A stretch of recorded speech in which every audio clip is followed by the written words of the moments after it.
1 января 2019 года в рамках судебно-правовой реформы в Кыргызской Республике вступает в действие единый реестр преступлений и проступков, электронная база данных, в которую вносятся сведения о начале досудебного производства, процессуальных действиях, движении уголовного дела или дела о проступках, заявителях и участников уголовного судопроизводства. При обращении граждан сотрудники правоохранительных органов обязаны принять и зарегистрировать сообщение о любом совершенном или готовящемся преступлении или проступке. Отказ от регистрации даже под видом территориальной или подведомственной непринадлежности влечет за собой наказание согласно статье 357 УК КР. Реестр объединяет 7 государственных ведомств. Функция автоматического фиксирования даты внесения информации и присвоения номера каждой записи реализована для отслеживания дел.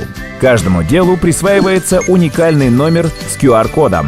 С помощью уникального QR-кода заявитель сможет в режиме реального времени проследить статус своего заявления.